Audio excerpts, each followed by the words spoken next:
তারা সেই পরাজয়ের প্রতিশোধ গ্রহণ করার জন্য জিজ্ঞাসা চরিতার্থ করার জন্য জাতির জনক বঙ্গবন্ধুকে সেদিন হত্যা করেছে এবং খুনি হিসাবে সামনে রেখেছে মুস্তাক, ফারুক, রশিদ, জিয়াউর রহমানকে।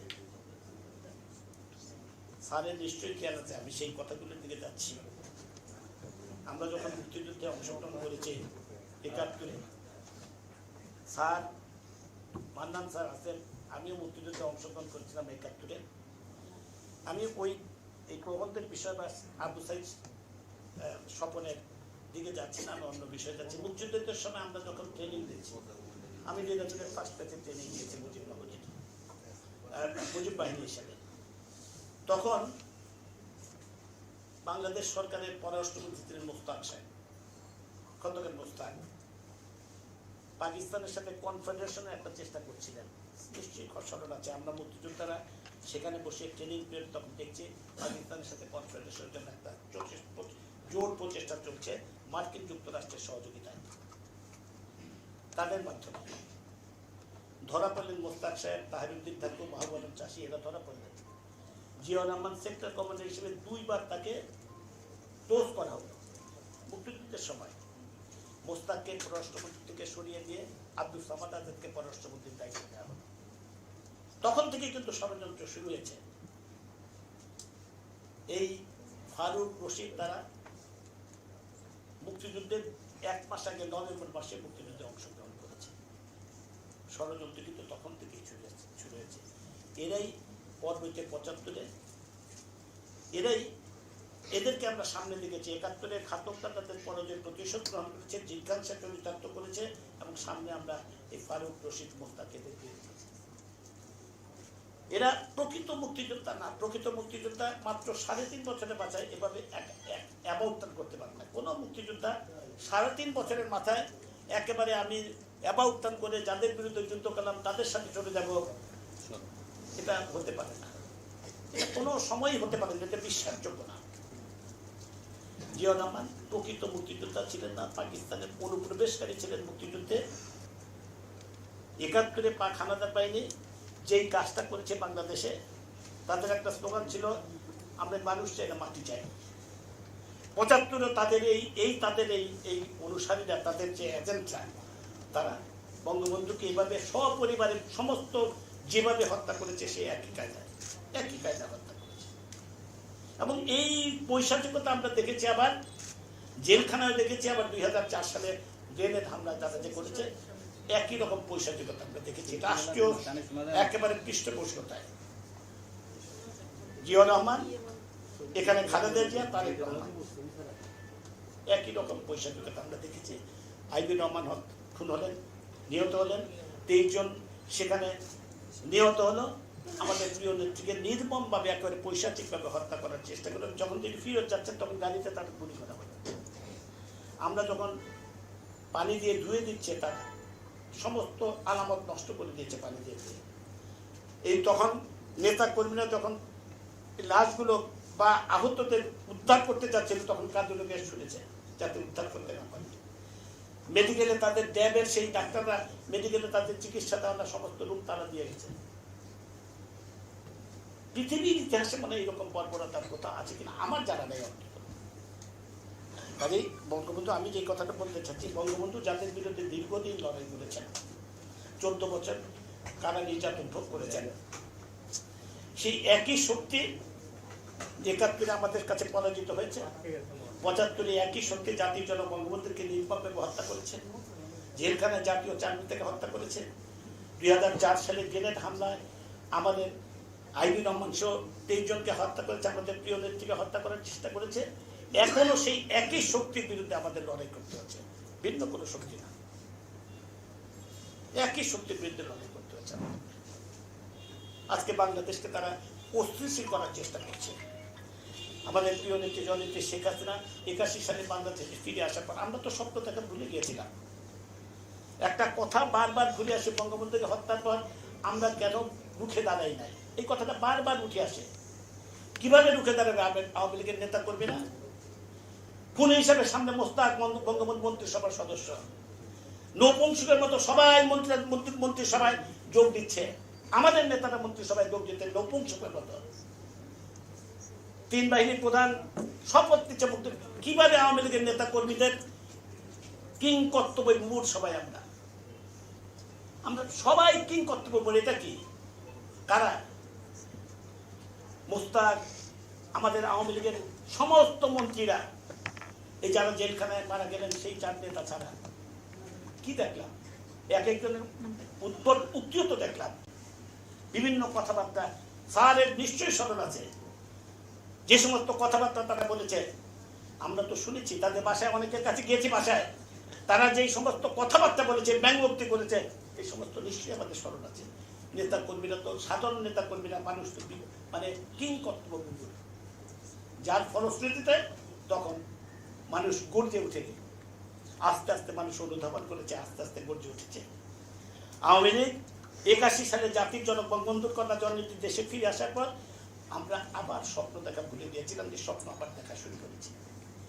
এই ঝড় ঝঞ্ঝার মধ্যে লক্ষ লক্ষ মানুষ, শেখ হাসিনা সেদিন কেঁদেছেন, মানুষও সেদিন কেঁদেছে, এ কথা অস্বীকার করার উপায় নেই।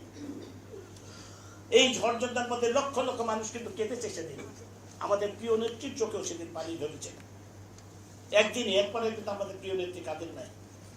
তারপর শক্ত হাতে দলকে গুছিয়েছেন। দীর্ঘ 21 বছর সংগ্রামের মধ্য দিয়ে 96 সালে একবার রাষ্ট্রীয় ক্ষমতায় আমরা এসেছিলাম। বঙ্গবন্ধুর খুনিদের প্রাথমিকভাবে আমরা বিচার করতে সক্ষম হয়েছিলাম।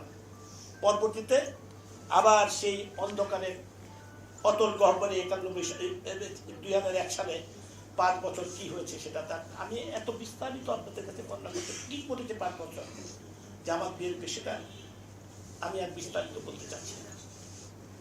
আবার ইনশাআল্লাহ 2008 সালে মুক্তিযুদ্ধের পক্ষের শক্তি শেখ হাসিনার নেতৃত্বে রাষ্ট্রীয় ক্ষমতায় আসার পর বঙ্গবন্ধুর খুনিদের চূড়ান্ত বিচার আমরা করতে পেরেছি এবং আজকে ফাঁসির রায় কার্যকর করতে পেরেছি। আজকে বাংলাদেশের মানুষ বঙ্গবন্ধুর যে ঘোষণা, এবারের সংগ্রাম আমাদের মুক্তির সংগ্রাম, সেই ঘোষণা বাস্তবের জন্য আমার প্রিয় নেত্রী আজকে কাজ করছেন। কোথায় নিয়ে গেছেন আজকে দেশকে? চিন্তা করে দেখেন, কোথায় নিয়ে গেছেন আজকে দেশকে। আজকে 12 বছর 14 বছর আগে আমরা কোথায় ছিলাম, আর এখন আমরা কি অবস্থায় আছি? একটু বুকে হাত দিয়ে চিন্তা করেন তো, অন্য কিছু দরকার নেই। সর্বক্ষেত্রে আমাদের যে অর্জন, শিক্ষা বলেন, যোগাযোগ ব্যবস্থা বলেন, বিদ্যুৎ বলেন, সর্বক্ষেত্রে অর্জন কল্পনা করতে পারেন। মাননীয় প্রধানমন্ত্রী জননেত্রী শেখ হাসিনা আছেন বলে যে কোভিড 3 বছর যে কোভিড বাংলাদেশে আমরা যে কোভিডের আক্রান্ত, প্রথম দিকে তো আমরা হতভম্ব হয়ে গেছিলাম, নতুন একটা রোগ, আমাদের কি অবস্থা হবে। আজকে বিশ্বের বহু দেশের থেকে অত্যন্ত সফলভাবে আমাদের প্রিয় নেত্রী এই কোভিড মোকাবেলা করছে, এটা স্বীকার করতেই হবে। ভ্যাকসিন দিয়েছেন সবাইকে, আজকে 5 বছর থেকে 11 বছরের শিশুরা পর্যন্ত ভ্যাকসিন পাচ্ছে সফলভাবে। অনেক দেশের থেকে সফলভাবে এই কোভিড মোকাবেলা করেছে। আমাদের অর্থনীতি কিন্তু এখনো মজবুত অবস্থান, অর্থনীতি কিন্তু ধসে পড়ে নাই। যেভাবে প্রণোদনা দিয়েছেন এবং যেভাবে বিভিন্ন কলকারখানাগুলো চালু রেখেছেন, প্রণোদনা দিয়ে সবকিছু চালু রেখেছেন, আজকে কিন্তু আমাদের এখনো আমাদের $40 বিলিয়ন আমাদের রিজার্ভ, বেশি, এখন আমাদের বেশি রিজার্ভ। বিশ্ব বাজারে যে একটা অবস্থা এখন, সমস্ত বিশ্বের ইউক্রেন রাশিয়ার যুদ্ধ এবং কোভিডের ফলশ্রুতিতে আজকে সমস্ত বিশ্বে ইউরোপিয়ান কান্ট্রিগুলো, আমেরিকার যে অবস্থা আজকে অর্থনীতির যে করুণ অবস্থা, তাদের আমরা তো তার থেকে অনেক ভালো আছি। সাময়িক মানুষ কষ্টে আছে, এটা স্বীকার করি। বিদ্যুতের জন্য কষ্ট আছে, জিনিসপত্র গুলো আছে, স্বাভাবিক একটা কষ্টে মানুষ আছে, এটা আমরা স্বীকার করি। কিন্তু এই অবস্থার পরিবর্তন আমরা মনে করি আমাদের নেত্রী, প্রান্তীয় নেত্রী, মাননীয় প্রধানমন্ত্রী জননেত্রী শেখ হাসিনা এই অবস্থা থেকে আমাদেরকে ইনশাআল্লাহ খুব দ্রুতই আল্লাহর মেহেরবানিতে আমরা এই সংকট কাটিয়ে উঠতে পারবো। অত্যন্ত দ্রুততম সময়ের মধ্যে সংকট কাটিয়ে উঠতে পারবো ইনশাআল্লাহ, বিশ্বাস করি। কিন্তু সেই শক্তি, সেই অপশক্তি এখনো কিন্তু ষড়যন্ত্র করছে। ষড়যন্ত্র কিন্তু তাদের থেমে নাই। তারা এখনো বাংলাদেশটাকে আবার যাতে আমরা পিছিয়ে যাই, আমাদের অর্জনগুলো যাতে ধ্বংস হয়ে যায়, তার জন্য কিন্তু আবারও ষড়যন্ত্র করছে।